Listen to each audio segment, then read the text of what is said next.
Hey, it's John Reed, JohnERP.com. Yes, it's time for the SAP Solutions series, continuing video series.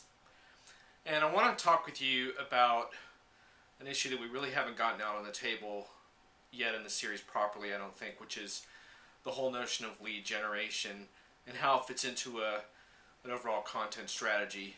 And here's where I think some of the problems occur. Folks get excited about content and social media, and let's say they even do things the right way and don't hop on Twitter and start blasting stuff like I've been warning about repeatedly, but actually put a lot of thought into what their role in the SAP community is, what kind of thought leadership they aspire to, and start publishing really interesting content around that and sharing it.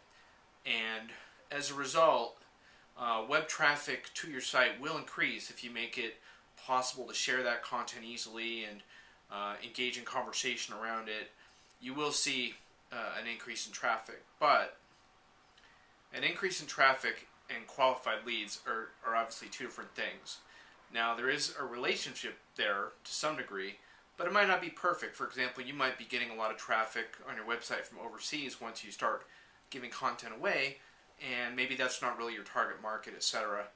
So here's how I see the problem occurring is companies will get discouraged then, and they'll say, well, I invested in all this content and I have more traffic, but I don't know if I have more leads. And part of the problem is it's not always clear if the leads they are getting related to some of the content they have out there.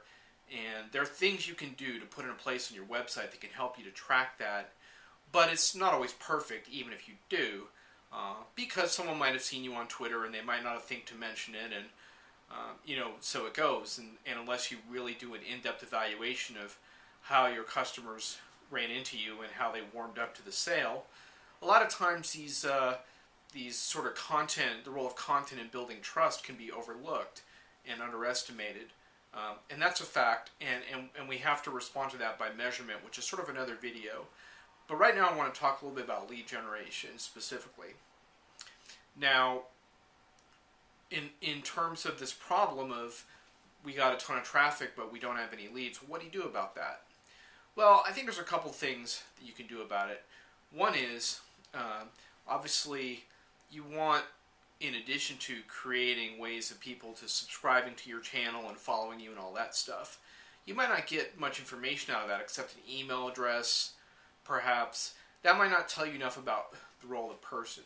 So what you really want, let's face it, is you want their job title, ideally their phone number, maybe their industry. You want a handful of things besides just their email to help determine if they're a qualified lead, or to at least put them in that qualified lead bucket to be narrowed down. So how do you get people to give you that kind of contact information? Well, that becomes a really key part of your approach. Now, over time, you might develop enough resources that you can actually have an area of your website where people will give you that kind of information and literally register for your site for that. That's going to take some time. It might take a year or 2 years to develop that type of content library. If you want to see a good example of that, go to Panorama Consulting. I think it's panorama-consulting.com. They've got a ton of great resources, and so you're more than willing to sign up to get access to some of their ERP industry reports and stuff like that. But that's kind of a longer term strategy. So what do you do in the shorter term in terms of lead generation? Well, I think there's a couple of answers to that. One is that in addition to the free content that you share in your blog and in your how-to or resources sections, you're probably going to want to put together some content that is premium enough that you can do a promotion around it. So it might be the kind of thing where you put together a 4-step white paper series on how to install and leverage e-commerce in an SAP environment. And it might really be a practical how-to guide, for example, that takes you step by step.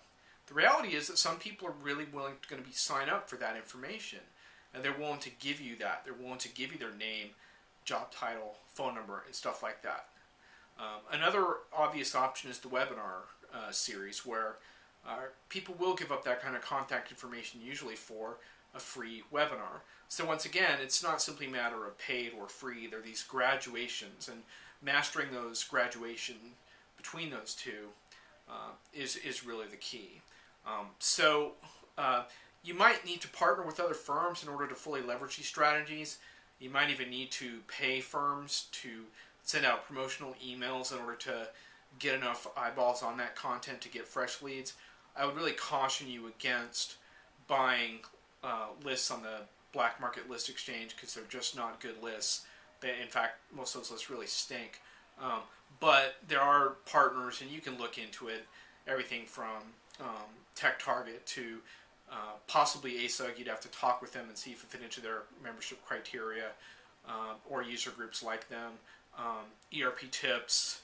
There's many more who might do that kind of thing for you. Send out a mailing that features your content, and then there might be leads generated by that. You always have to work it out with that vendor how that's going to be handled, but there's options there.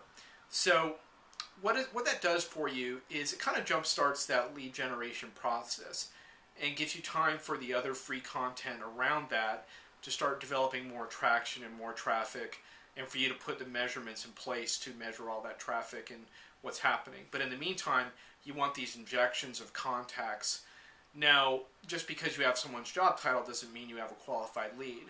But the state of the art around this stuff is to coordinate email marketing and have that stuff integrated right into a CRM type of environment where your marketing and or your pre-sales or salespeople can go through and quickly classify leads into various categories and start acting upon the ones that look like they are potentially warm or at least worth a phone call or some direct kind of solicitation.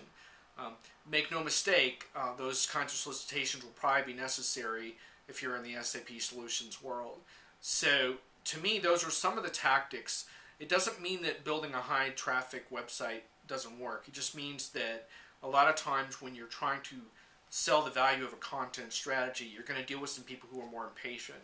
And for those approaches, you're going to want to create some type of content that people are willing to give their contact information away for. And that may be a little matter of trial and error. But for example, people really won't do that for a blog and that type of thing. And yes, you want to get as many subscribers to your newsletters and as many people subscribing to your blog and following you on Twitter. But when you look at lead conversion, look at a fair exchange, which is what kind of quality can you give people and in exchange for them giving you contact information. And of course, try to manage the permissions around that as best you can so that when you're contacting people, it's truly people who really want to hear from you and will welcome the interaction with you. So I hope that helped to fill in one more piece in the SAP Solutions process and start to build that bridge between the content marketing piece and the sales piece. This is John Reed, johnerp.com.